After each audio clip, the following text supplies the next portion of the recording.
ನಟ ದರ್ಶನ್ ಸೇರಿ 7 ಆರೋಪಿಗಳ ಜಾಮೀನು ರದ್ದಾಗುತ್ತಾ ಅನ್ನೋದು ಪ್ರಶ್ನೆ. 2024ರ ಜೂನ್ 8ರಂದು ನಡೆದಿದ್ದ ರೇಣುಕಾಸ್ವಾಮಿ ಮರ್ಡರ್.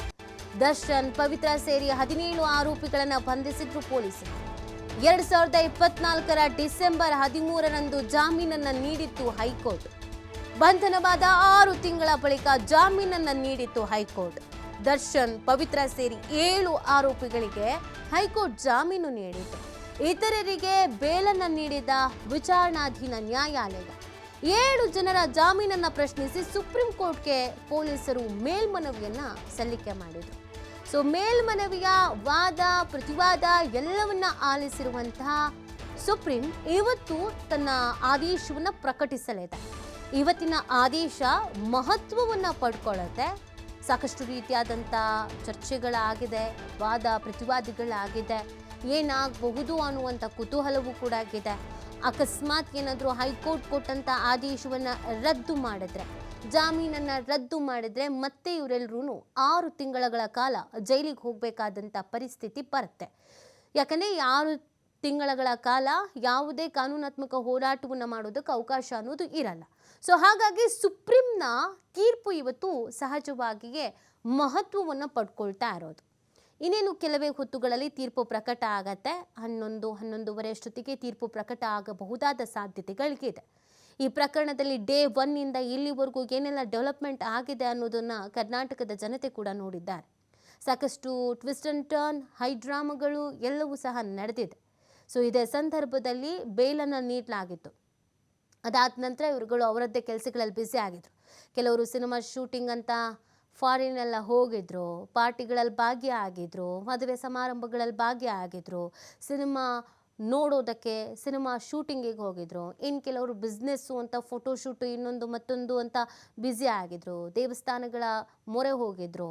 ಇದೆಲ್ಲ ಒಂದು ಕಡೆಯಲ್ಲಾದರೆ, ಇನ್ನೊಂದು ಕಡೆಯಲ್ಲಿ ಇವ್ರಿಗೆ ಬೇಲ್ ಕೊಟ್ಟಿದ್ದು ಸರಿನಾ ತಪ್ಪಾ ಅನ್ನೋ ಚರ್ಚೆ ಜೋರಾಗಿ ನಡೀತಾ ಇತ್ತು. ಬಟ್ ಹೈಕೋರ್ಟ್ ಬೇಲ್ ನೀಡಿರೋದ್ರ ಬಗ್ಗೆ ಸುಪ್ರೀಂ ಕೋರ್ಟ್ ಅಸಮಾಧಾನವನ್ನು ವ್ಯಕ್ತಪಡಿಸಿತು ಲಾಸ್ಟ್ ಟೈಮ್. ಯಾಕೆ ನಾವು ಕ್ಯಾನ್ಸಲ್ ಮಾಡಬಾರ್ದು ಅಂತಾನೂ ಕೂಡ ಪ್ರಶ್ನೆ ಮಾಡಿತ್ತು ದರ್ಶನ್ ಪರ ವಕೀಲರಿಗೆ. ಅದಾದಮೇಲೆ ಲಿಖಿತ ರೂಪವಾಗಿ ಕೊಡಿ, ನೀವೇನೇನು ಹೇಳಬೇಕು ಅಂದ್ಕೊಂಡಿದ್ದೀರೋ ನೀವು ವಾದವನ್ನು ಕೊಡಿ ಅಂತ ಹೇಳಲಾಗಿತ್ತು. ಈ ಬಗ್ಗೆ ಮತ್ತಷ್ಟು ಮಾಹಿತಿಯನ್ನು ನೀಡ್ತಾರೆ ನಮ್ಮ ಪ್ರತಿನಿಧಿ ಸಂತೋಷ್. ಲೈವ್ನಲ್ಲಿ ಜಾಯ್ನ್ ಆಗ್ತಾ ಇದ್ದಾರೆ ಡೆಸ್ಕ್ನಿಂದ. ಸಂತೋಷ್, ಇವತ್ತು ಸಹಜವಾಗಿ ಒಂದು ಮಹತ್ವದ ದಿನ ಅಂತ ಕರೆಸ್ಕೊಳ್ಳಲಾಗ್ತಾ ಇದೆ. ಸುಪ್ರೀಂನಲ್ಲಿ ಏನು ಬೆಳವಣಿಗೆ ಆಗುತ್ತೆ ಅಂತ ಕಾತುರ ಅಂತೂ ಇದ್ದೇ ಇದೆ. ಎಷ್ಟೊತ್ತಿಗೆ ತೀರ್ಪು ಪ್ರಕಟ ಆಗಬಹುದಾದ ಸಾಧ್ಯತೆ ಇದೆ. ಮತ್ತು ಸಾಧಕ ಬಾಧಕ ನಾವು ಚರ್ಚೆ ಮಾಡೋದಾದರೆ ಸಂತೋಷ್, ಅಂದರೆ ಒಂದು ವೇಳೆ ಬೇಲ್ ಕ್ಯಾನ್ಸಲ್ ಆದರೆ ವಾಟ್ ನೆಕ್ಸ್ಟು, ಬೇಲ್ ಹಾಗೆ ಮುಂದುವರ್ಕೊಂಡು ಹೋದರೆ ವಾಟ್ ನೆಕ್ಸ್ಟ್ ಅಂತ?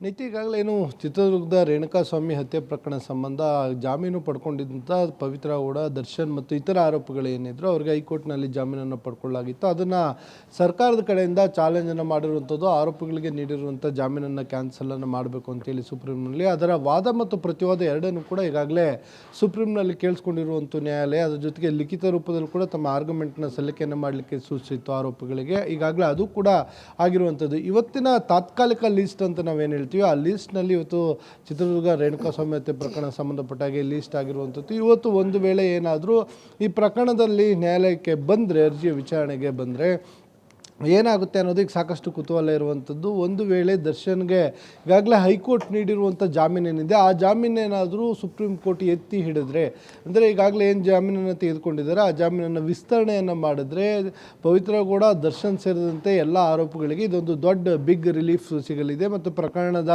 ಚಾರ್ಜ್ ಫ್ರೇಮ್ ಆಗಿ ಟ್ರಯಲ್ ನಡೆದು ಏನು ನ್ಯಾಯಾಲಯ ಏನು ಶಿಕ್ಷೆಯನ್ನು ವಿಧಿಸುತ್ತೆ ಆ ಶಿಕ್ಷೆಯನ್ನು ವಿಧಿಸ್ಲಿಕ್ಕಂದರೆ ಈ ಪ್ರಕರಣದಲ್ಲಿ ಕೊಲೆಯಲ್ಲಿ ಇವರು ಆರೋಪಗಳು ಭಾಗಿಯಾಗಿರುವಂಥದ್ದು ಸಾಬೀತಾದರೆ ಮುಂದಿನ ದಿನಗಳಲ್ಲಿ ಇವರಿಗೆ ಶಿಕ್ಷೆ ಆಗುತ್ತೆ. ಒಂದು ವೇಳೆ ಏನಾದರೂ ಸಾಬೀತು ಆಗಲಿಲ್ಲ ಅಂತ ಹೇಳಿದರೆ ಈ ಪ್ರಕರಣದಿಂದ ಅವರಿಗೆ ಬಿಗ್ ರಿಲೀಫ್ ಸಿಗುವಂಥದ್ದು. ಆದರೆ ಇವತ್ತು ಸುಪ್ರೀಂ ಕೋರ್ಟ್ನಲ್ಲಿ ಏನಾದರೂ ಹೈಕೋರ್ಟ್ ಕೊಟ್ಟಿರುವಂತಹ ಜಾಮೀನು ಆದೇಶಕ್ಕೆ ತಡೆಯನ್ನು ಕೊಟ್ಟಿದ್ದೇ ಆದರೆ ಮುಂದಿನ ದಿನಗಳಲ್ಲಿ ಈ ಏನು ಹೈಕೋರ್ಟ್ ನೀಡಿರುವ ಆದೇಶಕ್ಕೆ ತಡೆ ಸಿಕ್ಕಿದ್ರೆ ಪವಿತ್ರ ಗೌಡ, ದರ್ಶನ್ ಸೇರಿದಂತೆ ಇತರ ಎಲ್ಲ ಆರೋಪಿಗಳು ಕೂಡ ಇದು ಬಿಗ್ ಡೇ ಆಗಲಿದೆ. ಅದರ ಜೊತೆಗೆ ಎಲ್ಲರೂ ಕೂಡ ವಾಪಸ್ ಜೈಲಿಗೆ ಹೋಗುವ ಸಾಧ್ಯತೆಗಳು ಇರುವಂಥದ್ದು. ಯಾಕೆಂತ ಹೇಳಿದ್ರೆ 7 ಜನ ಆರೋಪಿಗಳ ವಿರುದ್ಧ ಏನು ಜಾಮೀನನ್ನು ರದ್ದು ಮಾಡಬೇಕು ಅಂತೇಳಿ ಸುಪ್ರೀಂಗೆ ಹಾಕಿರುವಂಥದ್ದು. ಈ 7 ಜನ ಆರೋಪಿಗಳು ಏನಾದರೂ ಹೈಕೋರ್ಟ್ ನೀಡಿರುವಂಥ ಜಾಮೀನಿಗೆ ತಡೆ ನೀಡಿದರೆ 7 ಜನರು ಮತ್ತೆ ಜೈಲು ಪಾಲಾಗ್ತಾರೆ. ಅದಕ್ಕೆ ಈಗಾಗಲೇ ಏನು ದರ್ಶನ್ ಇರ್ಬೋದು, ಇತರ ಆರೋಪಿಗಳು ತಮ್ಮ ತಮ್ಮ ವಕೀಲರ ಮುಖಾಂತರ ಏನು ಸಾಕಷ್ಟು ಚರ್ಚೆಯನ್ನು ಮಾಡಿರುವಂಥದ್ದು. ಎಲ್ರಿಗೂ ಕೂಡ ಇದರಲ್ಲಿ ಇವತ್ತು ಏನಾಗ್ಬೋದು ಅನ್ನೋ ಒಂದು ಹೆದರಿಕೆ ಇದೆ. ಅದರ ಜೊತೆಗೆ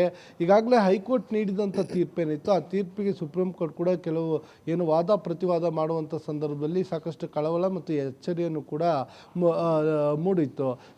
ಸೂಚಿಸಿತ್ತು. ಅಂದರೆ ಯಾವ ರೀತಿಯಾಗಿ ಹೈಕೋರ್ಟ್ ಇವರಿಗೆ ಏನು ಜಾಮೀನನ್ನು ಕೊಟ್ಟರು, ಕೊಲೆ ಮಾಡಿದ ನಂತರ ಕೂಡ ಇವರು ಫೋಟೋಗಳನ್ನು ತಕ್ಕೊತಾರೆ, ಸೆಲ್ಫಿಗಳನ್ನು ತಕ್ಕೊತಾರೆ.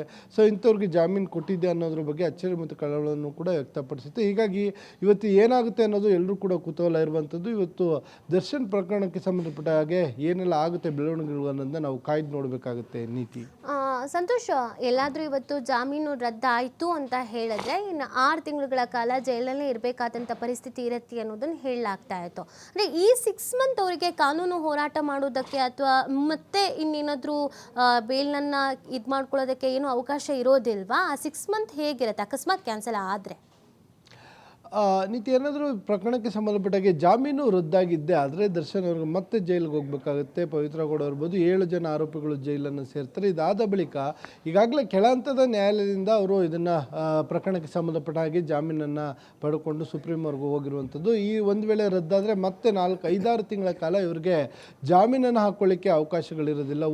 ಅದು ಮತ್ತೊಂದು ಕಡೆ ಈಗಾಗಲೇ ಪ್ರಕರಣಕ್ಕೆ ಸಂಬಂಧಪಟ್ಟಾಗೆ ಸುಪ್ರೀಂ ಕೂಡ ಒಂದು ಪ್ರಶ್ನೆಯನ್ನು ಮಾಡಿತ್ತು. ಯಾವಾಗಿಂದ ಪ್ರಕರಣದ ಟ್ರಯಲ್ ನಡೆಯುತ್ತೆ ಅಂತ. ಈಗಾಗಲೇ ಚಾರ್ಜ್ ಫ್ರೇಮನ್ನು ಕೂಡ ಇದೇ ಕಳೆದ ವಾರದಲ್ಲಿ ಕೂಡ ಮಾಡಿಕೊಂಡಿರುವಂಥದ್ದು. ಹೀಗಾಗಿ ಟ್ರಯಲ್ ಆರಂಭವಾದರೆ ದರ್ಶನ್ ಮತ್ತು ಇತರ ಆರೋಪಿಗಳಿಗೆ ಸುಮಾರು 5-6 ತಿಂಗಳ ಕಾಲ ಎಲ್ಲೂ ಕೂಡ ಜಾಮೀನನ್ನು ಪಡ್ಕೊಳ್ಳಿಕ್ಕೆ ಕಷ್ಟ ಸಾಧ್ಯತೆಗಳಿದೆ. ಅದನ್ನು ಹೊರತುಪಡಿಸಿ ಬೇರೆ ಟೆಕ್ನಿಕಲ್ ಅಂದರೆ ಈಗ ಅನಾರೋಗ್ಯ ಕಾರಣಗಳನ್ನು ಕೊಟ್ಟು ಬೇರೆ ಬೇರೆ ಕಾರಣಗಳನ್ನು ಏನಾದರೂ ಕೊಟ್ಟು ಕೋರ್ಟ್ಗೆ ಮನವರಿಕೆಯನ್ನು ಮಾಡಿಕೊಟ್ರೆ ಇವರು ಜಾಮೀನನ್ನು ಪಡ್ಕೊಳ್ಬೋದು. ಆಸ್ಪತ್ರೆಗೆ ಸೇರಿಕೊಳ್ಳುವಂಥ ರೀಸನ್ಗಳು ಕೊಡುವಂಥದ್ದು. ಯಾಕಂದರೆ ಹಿಂದೆ ಸಾಕಷ್ಟು ಪ್ರಕರಣಗಳನ್ನು ಕೂಡ ನಾವು ಇಂಥದ್ದನ್ನ ಗಮನಿಸಿದ್ವಿ. ಒಂದು ವೇಳೆ ಅದು ಯಾವುದೂ ಕೂಡ ಅವಕಾಶ ಇಲ್ಲ ಅಂತ ಹೇಳಿದರೆ ಇವರು 5-6 ತಿಂಗಳ ಕಾಲ ಜೈಲಿನಲ್ಲೇ ಇರಬೇಕಾಗುತ್ತೆ. ಅದಾದ ನಂತರ ಅಷ್ಟರೊಳಗೆ ಟ್ರಯಲ್ ಮುಗಿಬೋದು. ಅಂದರೆ ಸುಮಾರು 6 ತಿಂಗಳ ಒಳಗಡೆ ಪ್ರಕರಣಕ್ಕೆ ಸಂಬಂಧಪಟ್ಟ ಹಾಗೆ ಟ್ರಯಲ್ ಮುಗಿಯುವಂಥ ಸಾಧ್ಯತೆಗಳಿದೆ ಅಂತ ಮಾಹಿತಿ ಇರುವಂಥದ್ದು. ಹೀಗಾಗಿ ಅದು ಮುಗಿದ್ರೆ ಅಷ್ಟರಲ್ಲಿ ಶಿಕ್ಷೆ ಪ್ರಕಟ ಆಗುತ್ತೆ. ಇಲ್ಲ ಅಂತ ಹೇಳಿದ್ರು ಮತ್ತು 5-6 ತಿಂಗಳ ನಂತರ ಜಾಮೀನು ಅಂದರೆ ಬೇರೆ ಗ್ರೌಂಡ್ಸ್ಗಳನ್ನು ಇಟ್ಕೊಂಡು ಇವರು ಜಾಮೀನನ್ನು ಕೋರಿ ಅರ್ಜಿಯನ್ನು ಹಾಕ್ಕೊಳ್ಬೇಕಾಗುತ್ತೆ. ನೀತಿ. ಓಕೆ, ಥ್ಯಾಂಕ್ ಯು ಸಂತೋಷ್ ತಮ್ಮೆಲ್ಲ ಡೀಟೇಲ್ಸ್ಗಾಗಿ.